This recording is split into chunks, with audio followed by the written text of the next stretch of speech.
आपको 7 घंटे ज्यादा लगते हैं। जितना आप ज्यादा लंबी मीटिंग करेंगे, बैठेंगे, उतना मजा आपको छुएगा।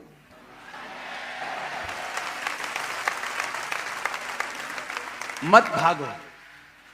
मैं लोगों को देखता हूं कई बार, सोचते चल वचन सुन लिया चलो भागते हैं।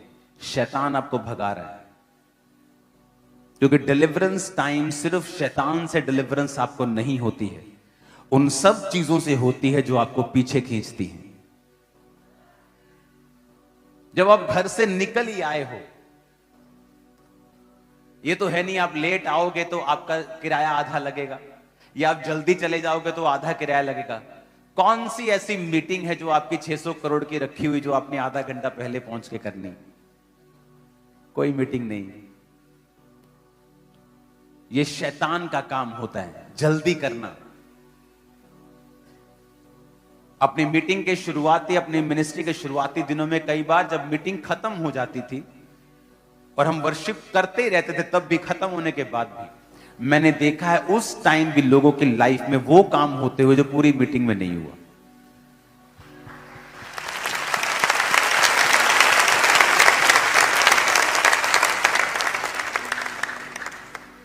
परमेश्वर की प्रेजेंस में टिकना जरूरी है। आप बैठेंगे उसकी हजूरी में, आप उसकी हजूरी में टाइम देखेंगे बार बार, समय क्या हुआ। आपको भरोसा होना चाहिए आपका समय दुनिया की सबसे कीमती चीज परमेश्वर के राज्य में इन्वेस्ट हो रहा है, यह कभी व्यर्थ नहीं जाएगा। नेवर। मैं इसी समय का प्रोडक्ट हूं। 1 घंटे में मीटिंग कैसे हो सकती है? 1 घंटे में तो हमारा इंजन अभी गर्म होता है। डीजल इंजन गर्म होता है ना धीरे धीरे। हाँ, बड़ा इंजन टाइम लगता है। स्कूटरी से तो फटाफट ढूम ढूम खत्म। बड़े इंजन तो शुरू। और मेरा टाइल सैनिटरी का काम है, जिन भट्टियों में वो बनती है ना 24 घंटे लगते हैं उसको गर्म होने में, फिर वो बंद नहीं होती। 24 घंटे साल के 365 दिन वो चलती हैं मशीनें। एक बार गर्म होने में 24 घंटे लगते हैं। 1-2 घंटे तो आपको खत्म करने में लग जाएंगे, जो आपने पूरा हफ्ता जरा खलारा पाया थी पूरा हफ्ता। हाँ, 1-2 घंटे तो उन्होंने खत्म करने से लगने। प्रभु एक मैनू माफ कर दे, इधर ही मैनू माफ कर दे, इधर ही मैनू माफ कर दे, अभी मैं गलत कर आया, अभी मैं गलत कर आई हूं। 1-2 घंटे तो उसी में निकल जाते हैं सेटिंग करने में, तब तक मीटिंग खत्म हो जाती। पहले आओ, वर्शिप करो, अपने आप को क्लीन करो। देखो परमेश्वर की प्रेजेंस में आपको मालूम होता है कि आपने क्या गलतियां की हैं।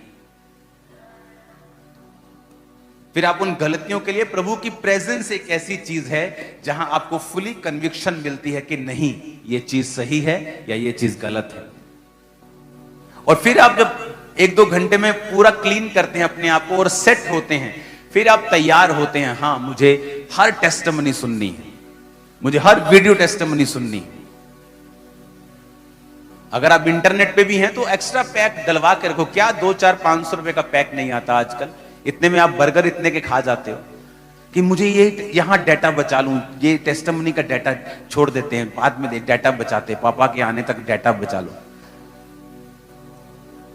परमेश्वर के राज्य में कंप्लीट इन्वेस्ट करो अपनी लाइफ को, कंप्लीटली। रिजल्ट ऑसम होगा, अमेजिंग होगा। आपने यीशु मसीह को गतसमनी के बाग में प्रार्थना करते देखा। गतसमनी के बाग, उसका स्पिरिचुअल मीनिंग है ऑयल क्रश, एक ऐसा मशीन जो ऑयल को क्रश करता है। आपने कभी अपने जीवन को वो क्रश किया ही नहीं है। चर्च ने आजकल तो, जब ये चर्च ओपन हुई उससे पहले लोग मुझे बोलते थे कि इतनी लंबी मीटिंग है, कौन आएगा आपकी चर्च में, क्योंकि 2 घंटे में मीटिंग आपको खत्म करना चाहिए। और जब यहां पे हम बैठे रहते थे, जो बॉडी जो क्रश जब होती है, जब बॉडी को आप पूरी तरह से मिट्टी कर देते हैं परमेश्वर में, एक्चुअल में जो रियल अनॉइंटिंग है तब निकलनी शुरू होती है।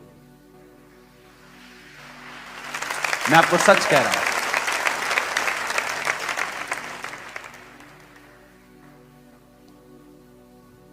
एक दिन बहुत लंबे समय के बाद मैं चर्च में आया वापस। तब मैं मैरिड नहीं था, तो कोई फोन नहीं था, कोई व्हाट्सएप नहीं होता था। मीटिंग के बाद अटेंड की, उसके बाद प्रेयर प्रेयर प्रेयर प्रेयर।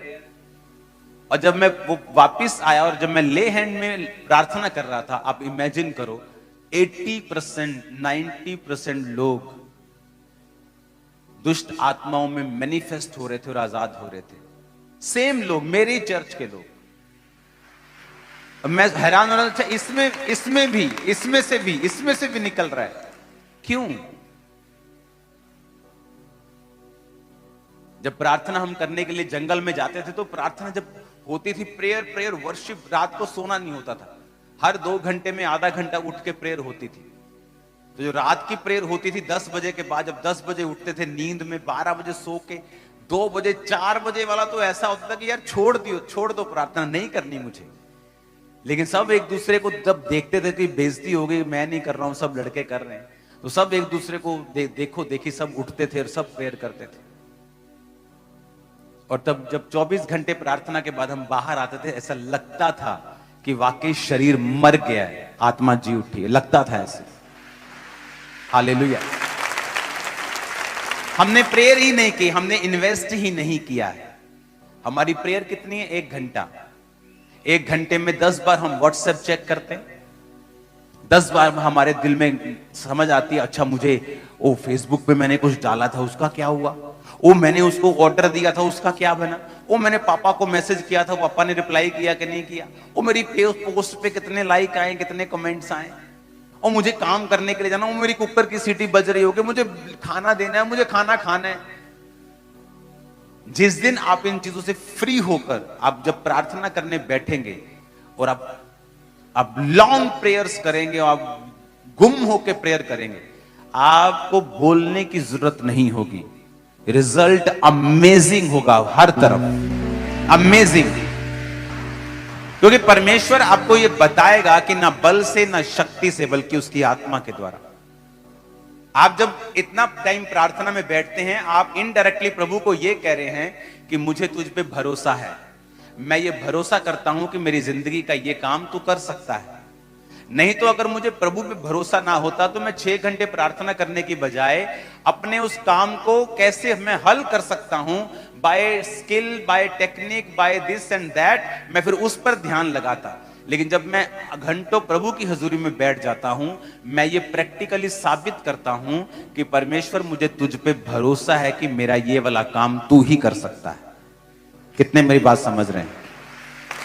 तो ये प्रैक्टिकल लाइफ आपकी होनी चाहिए, आपकी लाइफ प्रैक्टिकल होनी चाहिए। हालेलुया। अभी वचन के बीच में लोगों को जाए, चलो चलो चलो प्रेयर हो गई, वचन होगा, चलो गाड़ी निकालो फटाफट, पार्किंग में रश हो जाएगा, वो जूते उठाने रश हो जाएगा, और लंगर में कोई जल्दी आगे निकल जाएगा। ये सारी डिस्ट्रैक्शंस हैं आप लोगों के लिए, सब चीजें डिस्ट्रैक्शंस हैं आप लोगों के लिए। हम डिस्ट्रैक्टेड हैं शैतान के शरीर के, उसने हमें आकर्षित कर लिया है, उसने हमें डिस्ट्रैक्ट कर दिया, हमारे फोकस को खत्म कर दिया। नहीं तो अगर मैं आपके जगह प्रार्थना में आता, मैं जहां बैठा मैं वहीं बैठता, हद से हद पानी की बोतल साथ ले आता, बस वहीं बैठता, आमीन के बाद भी 15-20 मिनट प्रार्थना करता। जहां मैं मीटिंग अटेंड करता था, वो प्रार्थना सुबह 7 बजे शुरू होती थी, रात के 8 बजे खत्म होती थी। बीच में थोड़ा सा ब्रेक मिलता था, लंच ब्रेक, तो उस टाइम 1 घंटा लंच करके वापस उसी सीट पर हम बैठते थे आके। कभी टांग इधर करके बैठना पड़ता था, कभी इधर करके बैठना, थक जाता था, शरीर थकता था। 12 घंटे मीटिंग, शरीर की बस हो जाती थी। लेकिन उसके बाद जो शैतान की बस होती थी वो शानदार था। आमीन। आपको ये देखना है, आपको ये समझना है। अपनी लाइफ में मैंने वही लोग कामयाब होते देखे हैं जिन्होंने परमेश्वर के ऊपर आस रखी है, भरोसा रखा है, प्रेयर की है। याकूब 1 उसकी 2 आयत में लिखा है, हे मेरे भाइयों, जब तुम नाना प्रकार की परीक्षाओं में पड़ो तो इसको पूरे आनंद की बात समझो। अपने पड़ोसी को बोलो जब तू दुखी हो, परीक्षा में हो, तो इसे आनंद की बात समझना है। अब जब मैं बाइबल को पढ़ता हूं और बाइबल की जो व्याख्या है इस वचन की, मैं वो आपके लिए जब पढ़ता हूं तो उसमें एक चीज आपको समझ आती है कि ये किस परीक्षा की परमेश्वर बात कर रहे हैं। अपने पड़ोसी को बोलो ध्यान से सुन। इसमें लिखा है कि जो शब्द परीक्षा है ये ग्रीक शब्द पैरासमोई से निकला है, जिसका अर्थ है संसार और शैतान की ओर से सताव और कष्ट। विश्वासी को इन सताव और कष्टों का आनंद पूर्वक सामना करना चाहिए, क्योंकि परीक्षा से धीरज और सिद्ध किया हुआ चरित्र और परिपक्व आशा उत्पन्न होती है।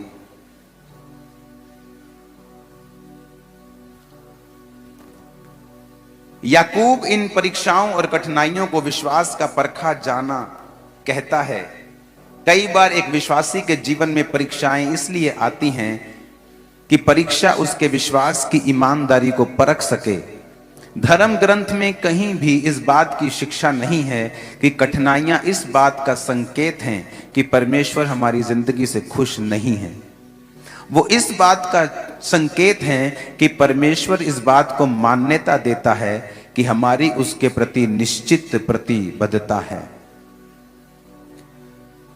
4 आयत में लिखा है, धीरज को अपना पूरा काम करने दो ताकि तुम पूरे और सिद्ध हो जाओ और तुम में किसी बात की घटी ना रहे। व्याख्या कहती है सिद्ध हो जाने का मतलब है ग्रीक भाषा में टेलियोस, जिसका मतलब है कि परमेश्वर के साथ ऐसा सही संबंध जो एक मन के साथ भक्ति, आज्ञाकारिता और निर्दोषता के साथ परमेश्वर को प्रेम करने के प्रयास में लगा रहता है और उसमें फल लाता है। इसका मतलब है परमेश्वर ने कहा जब तुम नाना प्रकार के दुखों में पड़ो, और खास करके उन दुखों की बात कर रहा है जो शैतान या इंसान को विश्वास के कारण सताव का सामना करना पड़ता है। शैतान की ओर से वो सताव होता है, कष्ट होता है, और संसार की ओर से भी होता है। तो परमेश्वर ने कहा कि ये परीक्षाएं इसीलिए आती हैं कि वो परमेश्वर हमारी ईमानदारी को परख सके। वो लोगों को मैंने ऊपर जाते हुए नहीं देखा लाइफ में, जो बड़े बुद्धिमान थे, वचन की बड़ी नॉलेज थी। मैंने उनको जाते हुए देखा है जिन्होंने अपनी परीक्षाओं में परमेश्वर को छोड़ा नहीं है।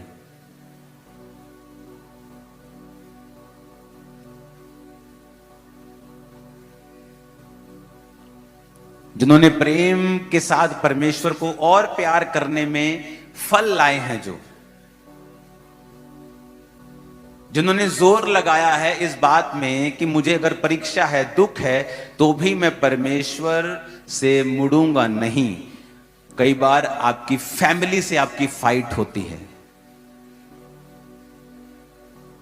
वो कहते कौन सा मेला देखने जाती, तो कौन सी चर्च है 8 घंटे में, सुबह तू निकलती है 4 बजे, रात को 8 बजे वापस आती है, क्या तमाशा लगा रखा है तू, कौन सी चर्च, 16 घंटे तू घर से बाहर रहती, कौन सा मेला देखने जाती। और वो मेला देखने जब वो खुद आया तो वाइफ से भी ज्यादा मेला देखने आ गया। फिर हालेलुया।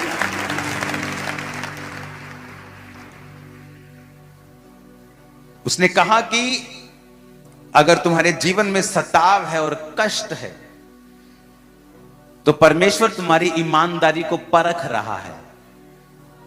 मैंने देखा है वो लोगों ने परमेश्वर से बेहतर जीवन पाया है जिन्होंने अपने दुखों में परमेश्वर को छोड़ा नहीं। आपका विश्वासी, आपके परिवार में कोई विश्वास नहीं करता, आपकी उससे फाइट होती है। वो कहते हैं अगर तेरा परमेश्वर सच्चा है तो बीमार क्यों है तू? तेरी चर्च तो लोगों को हील करती है, तेरी चर्च तो लोगों को छुड़ाती है, तेरा परमेश्वर तो लोगों को आजाद करता है, फाइनेंशियली ब्लेस करता है, पर तू गरीब है, तू बीमार है, तू परीक्षाओं में गुजर रहा है, तेरा परमेश्वर कहां है? अब आप उस परीक्षा के कारण परमेश्वर से दूर होंगे या सब कुछ इग्नोर करके परमेश्वर को पहने रखेंगे, उसके पास रहेंगे? अगर आप ऐसे विश्वासी हैं तो ही आप चलेंगे, नहीं तो नहीं चलेंगे। सब बोलो आमीन। फिर उसने 13 आयत में लिखा, जब किसी की परीक्षा हो वो ना कहे कि मेरी परीक्षा प्रभु की ओर से होती है। अब ये और बात कर रहा है, ये परीक्षा वो परीक्षा नहीं है जो शैतान के सताव के कारण आई। ये वो परीक्षा है जो विश्वासी अपनी ही अभिलाषा से खींचकर और फंसकर परीक्षा में पड़ता है। 15 आयत में लिखा, फिर अभिलाषा गर्भवती होकर पाप को जनती है, पाप बढ़ जाता है तो मृत्यु को उत्पन्न करता है। हे मेरे प्रिय भाइयों, धोखा ना खाओ। ऐसा फिर नहीं है कि आप चोरी कर लें और आप कहें कि परमेश्वर मेरी परीक्षा कर रहा है। लिखा, बुरी बातों से परमेश्वर आपकी परीक्षा नहीं करता है। इन चोरियों से, व्यभिचार से, इन चीजों से आपको बच के रहना है, क्योंकि वो परमेश्वर की ओर से परीक्षा नहीं है, वो शैतान चाहता है आप उसमें फंसें। लेकिन कहता, जब सताव आएगा, जब परमेश्वर के नाम के कारण तुम्हारा विरोध होगा, जब तुम्हें अलग अलग बातें बोली जाएंगी, जब तुम्हारे विश्वास को परखा जाएगा, सही होने के बावजूद भी तुम्हारी जिंदगी में कोई दुख होगा, तब वो तुम्हारे जीवन में प्रूफ करेगा, जब तुम प्रभु में बने रहोगे, कि वाकई तुम्हारी ईमानदारी सच्ची है और तुम परमेश्वर के सच्चे भक्त हो, सच्चे बेटे और सच्ची बेटी हो। आमीन। तब मालूम नहीं होगा जब तुम हालेलुया बोलते हो, या तुमने एक भी संडे मिस नहीं किया है, या तुम टाइटर हो। ये तब मालूम होगा जब दुखों में भी तुमने परमेश्वर को छोड़ा नहीं है। यहां सेटल होता है केस, कि तुम्हारी लाइफ में कुछ भी हो जाए, तुम्हारा स्टैंड वही है, तुम्हारा परमेश्वर वही है।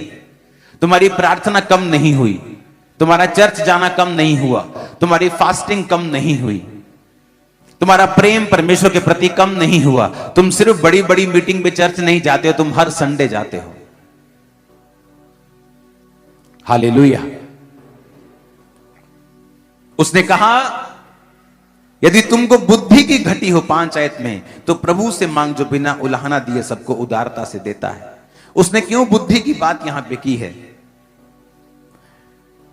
कहता, बुद्धि का अर्थ है कि वो आत्मिक योग्यता जिसके द्वारा हम परमेश्वर के दृष्टिकोण से जीवन और उसके व्यवहार देख और मूल्यांकन कर सकते हैं। जिसका मतलब है कि बुद्धि यानी वो आत्मिक योग्यता, वो एबिलिटी, वो समझ जिससे हम परमेश्वर के दृष्टिकोण से, कि परमेश्वर मेरे जीवन को जिसमें मैं अभी हूं किस तरह से देख रहा है। अगर मैं यूसुफ हूं और गड्ढे में हूं, यूसुफ तो अपने आप को गड्ढे में देख रहा है, लेकिन परमेश्वर का दृष्टिकोण यह है, अब यह गड्ढे से मिस्र में जाएगा, वहां से जेल में जाएगा और जेल से प्रधानमंत्री की कुर्सी तक जाएगा। कहता, अब तुम वो बुद्धि मांगो जिससे तुम परमेश्वर के दृष्टिकोण से, तुम परमेश्वर की निगाहों से अपने जीवन को मूल्यांकन कर सको, देख सको, उसको तोल सको कि मेरे जीवन में जो हो रहा है उसका आत्मिक मतलब क्या है। क्योंकि जो आपके जीवन में हो रहा है वो नॉर्मल नहीं है, वो चैलेंजिंग है। आपका फैमिली मेंबर सडनली उसकी कुछ होता है, उसको आप बोलते ओह ये मेरे साथ कैसे हो सकता है। सडनली कोई आपके साथ घटना होती है, ओह मेरे साथ ये कैसे हो सकता है। सडनली मेरे गोडाउन को जिसमें मैं रोज के लाखों रुपए कमाता था, आग लगा दी किसी ने। आप शॉक में हो कि मैं पाप में नहीं हूं, मैं टाइटर से भी ज्यादा टाइथ देता हूं, मेरा 20% परमेश्वर में जाता है, मेरी प्रार्थना पूरी है, सब कुछ पूरा है, फिर मेरे साथ ऐसा कैसे हो सकता है। और तब आपको जरूरत पड़ेगी परमेश्वर के दृष्टिकोण से, उसकी निगाहों से अपने जीवन को मूल्यांकन यानी अपने जीवन को तोलने मोलने की, कि ऐसा मेरी लाइफ में क्यों हो रहा है। कहता, अगर तुम में वो बुद्धि की कमी है तो मांगो परमेश्वर से। अगर तुम वो बुद्धि मांगोगे तो परमेश्वर तुम्हें देगा कि प्रभु मुझे बुद्धि दे, मैं नहीं समझ पा रहा हूं कि मेरे जीवन में जो दुख हैं वो किस लिए हैं, मैं इन चीजों से क्यों गुजर रहा हूं, क्यों गुजर रही हूं। अगर वो मेरी गलती है तो मुझ पे जाहिर कर, अगर तेरी परीक्षा है तो वो भी मुझ पे जाहिर कर। तो परमेश्वर ने लिखा है कि वो तुमको बुद्धि देगा, क्योंकि वो सबको बिना ताना दिए उदारता से तुमको देता है। तुम्हें सडनली समझ आनी शुरू हो जाएगी कि मेरे जीवन में ऐसा क्यों हो रहा है, कि मेरे पास्टर की लाइफ में ऐसा हुआ था, उसका गडाउन जल गया था। इस सेवकाई को शुरू करने से पहले मैं ऐसी भयंकर बीमारी से होकर गुजरा और मुझे मालूम भी नहीं था कि मैं कभी चल भी पाऊंगा या सेवा कर पाऊंगा कि नहीं। मसीह में आने के बाद, बपतिस्मा लेने के बाद, पवित्र आत्मा पाने के बाद ये सब कुछ हो रहा था। वेरी स्ट्रेंज, समझ से परे था, कोई साथ नहीं था। बहुत से मसीह लोग भी दुश्मन हो गए थे जब मालूम पड़ा था कि मैंने सेवकाई करनी। घर वालों को बता नहीं सकता था, नया नया मसीह था, वो मुझसे लड़ते थे। ना दोस्त था, ना बाहर था, ना अंदर था, सब तरफ से ऐसा लगता था कि मैं अकेला पड़ गया हूं। और वो राइट टाइम था, क्योंकि उस समय मेरा कोई, आज वो सारे दोस्त जो मेरे पक्के दोस्त थे मेरी जिंदगी में वापस आ चुके हैं। पर आज अगर 2007 में वो होते तो उनका प्रभाव मुझ पे होता तो शायद मैं मसीह को ना पकड़ पाता। लेकिन आज जब वो वापस आए हैं तो मेरा प्रभाव 100% उन पे है, उनका 1% भी नहीं। ऐसा क्यों हुआ मेरे साथ 2007 में कि कोई मेरे पास नहीं है, ना घर, ना बाहर, ना दोस्त, जो थे वो भी दुश्मन बन गए कि अच्छा इसको अपनी सेवकाई शुरू कैसे करनी। और प्रभु ने कहा था मैं तुझे ये चर्च दूंगा। तो होता क्या था, जब शाम में मेरे पास कोई काम नहीं होता था, अपना बिजनेस कर लिया, अब ना कोई दोस्त है ना कोई कुछ, न घर में मैं ऐसे काम करता जैसे मैनेजर आता है बाहर से, उसको कोई मतलब नहीं है, वो महीने बाद अपनी पॉकेट मनी लेता है, उसने क्या खाया है, कहां वो जाएगा शाम को, उसका हार्ट क्या है, उसका दिल क्या है, वो उदास क्यों है, कोई मतलब नहीं था किसी को। और वो समय होता था जब अकेला मैं होता था और अर्नियस मॉल जी के सॉन्ग होते थे और सॉन्ग्स होते थे, जो शाम को 6 बजे मैं बैठता था, रात के 12 बजे उठता था। वो समय था जब परमेश्वर ने मुझे बनाया और मुझे वो बुद्धि दी कि तेरे साथ जो हो रहा है उसका एक आत्मिक रीजन है, कारण है। और उन दिनों का जो मसा था, आज आप वो दिनों का मसा देख रहे हो, वो दिनों का। आमीन। कई लोगों के पास बुद्धि नहीं होती है। एक औरत जब चर्च में आई तो उसका बेटा मर गया, बेटा जब मर गया तो बैक हो गई, वो जब बैक स्लाइड हो गई तो काफी साल बैक स्लाइड रही। बच्चे बड़े हो गए, उनकी जिंदगी में मुसीबतें आने लगी। जब बड़ी बड़ी मुसीबतें आने लगी तो फिर से जब खामरा चर्च खुली तो वो खामरा चर्च में आई और बोलती 31 साल पहले मैंने परमेश्वर को छोड़ दिया था। मैंने कहा छोड़ के कुछ बना? नहीं बना। मुसीबतें घटी? नहीं घटी। काश उस समय तूने परीक्षा में वफादारी दिखाई होती और आज तू किसी अच्छी जगह पे, पोजीशन पे स्टैंड कर रही होती। लेकिन फिर उसने परमेश्वर को जीवन दिया और परमेश्वर ने उसके लोगों को फिर छूना शुरू किया, उसकी फैमिली को छूना शुरू किया। लोग होते हैं जो एक इंसिडेंट, एक घटना के बाद परमेश्वर को छोड़ देते हैं। कोई 10 साल बाद वापिस आता है, क्योंकि आना तो परमेश्वर के संग ही है। जब मालूम होता है कि परमेश्वर से हटने के बाद मुसीबतें कम नहीं होगी, शैतान आपको छोड़ के जाएगा नहीं, वो तो बढ़ेगा। अपने पड़ोसी को बोलो बुद्धि, आत्मिक बुद्धि, योग्यता, परमेश्वर की दृष्टि से सब कुछ देखने की। आमीन, आमीन। लेकिन हमें बुद्धि प्राप्त करने के लिए प्रभु के पास जाने और विश्वास पूर्वक उससे मांगने की जरूरत है। कि हमें विश्वास से प्रभु से मांगना है कि प्रभु मैं जिस चीज से गुजर रहा हूं मुझे अपनी बुद्धि दें, मैं देख सकूं, मैं हटूं ना। मुझे अपनी विजडम दें कि मैं अपनी जिंदगी को देख सकूं कि मेरी लाइफ में ऐसा क्यों हो रहा है। क्योंकि विश्वास बिना परमेश्वर को प्रसन्न करना अनहोना है। आप उसे प्रसन्न नहीं कर सकते अगर आपकी लाइफ में विश्वास नहीं है तो। Hallelujah, hallelujah. एक विश्वासी को डेडिकेटेड होना चाहिए। इस साल हम करोड़ों में सुसमाचार को बांटेंगे। इस साल चर्च ने फैसला किया है। पहले एक प्रिंटिंग प्रेस थी मेरी जो चर्च का काम करती थी, लेकिन अब वो डिमांड करोड़ों पंफलेट्स की है एवरी ईयर। चर्च में बहुत सारी सुसमाचार की टीमें थी। बहुत जल्दी मैं आपको बुलाऊंगा जिन लोगों ने चर्च में आकर सुसमाचार टीम का जो हिस्सा बने हैं। मैं आपके साथ जल्दी मीटिंग करूंगा, खाना खाएंगे इकट्ठे हम एक दिन। अब सोच रहे हैं सभी मैं क्यों नहीं आया। तो चर्च एक प्रिंटिंग प्रेस नई बाय कर रही है। उसका टोटल खर्चा 1 CR के करीब होगा। 60 लाख की 70 लाख की मशीन होगी, बाकी सब खर्चे होंगे। तो उसे 15-20 दिनों में हमें बाय करना है और आपको अपने बीज 15-20 दिनों के अंदर ही सबमिट करवाने हैं, क्योंकि उसकी इंस्टॉलेशन में भी 4-5-6 दिन 10 दिन जाते हैं।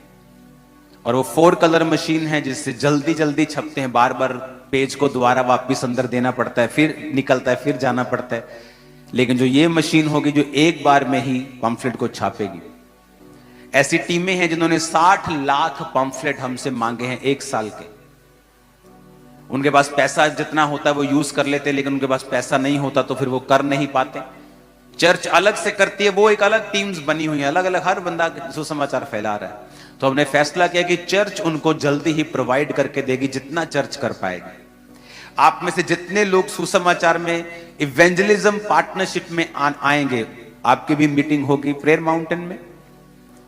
और उस इवेंजलिज्म पार्टनरशिप से ये हेल्प होगी कि हम ज्यादा से ज्यादा लोगों को सुसमाचार देंगे। उसमें मोबाइल्स के स्टिकर से लेके, बाइबल्स के स्टिकर से लेके, प्लेन्स के, वो प्लेन्स के नहीं, वो जो क्या आपको बोलते हैं उनको, ट्रेन्स के स्टिकर्स होते हैं, बसों में लगते हैं, छोटी फ्लेक्सिस, पंफलेट्स, मीटिंग के पोस्टर्स, जानकारी, चर्च के बड़ी उसमें चीजें हैं। 10-15 तरह की उसमें चीजें हैं जो हम लोगों को फ्री अब देने वाले हैं। तो आपको प्रार्थना भी करनी है, क्योंकि इस साल सुसमाचार करोड़ों में जाएगा इन जीसस नेम। और वो मशीन बाय करने के लिए आपको अपना नाम जरूर लिखवाना है कि मैं उसमें अपने हिस्से को देना चाहता हूं, क्योंकि चर्च के और भी काम हैं रेगुलरली जो चल रहे हैं और बड़ी रीति के साथ चल रहे हैं। तो मैं चाहता नहीं कि वो काम रुके, हम एक काम करें दूसरा रुक जाए। तो आपको अपने बीजों को रेगुलरली जमा करवाना है। मेरा बिलीव है आप लोग खुदा में चलेंगे, बुद्धि को मांगेंगे, परीक्षा में स्थिर रहेंगे, शैतान के ऊपर फतह प्राप्त करेंगे और एक बड़ी एग्जाम्पल अपने परिवार में परमेश्वर की बनेंगे। आमीन, आमीन। अपने हाथों को उठाओ। कितने लोग आज पहली बार यहां आए? हाथों को हिलाना। मीटिंग आमीन होने के बाद आपको आगे आना है। आज मैं आपसे कुछ बात करना चाहता हूं खुद, तो मैं आपसे आज खुद बात करूंगा। मीटिंग आमीन होने के बाद आपको आगे आना है। अपने हाथों को उठाओ। जो नए लोग हैं सब लोग उनके लिए प्रार्थना करेंगे। उनको बता दो कि परमेश्वर धर्म नहीं जीवन बदलता है।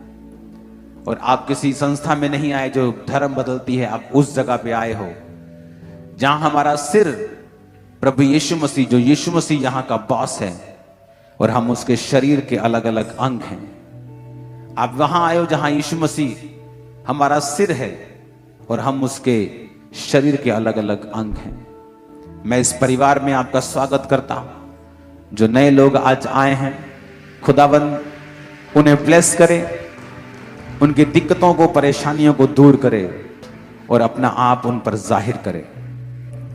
जो नए लोग हैं वो मीटिंग आमीन होने के बाद आगे आ जाएंगे और आपको एक एक गिफ्ट होगा और मैं आपसे पर्सनली आज बात करूंगा।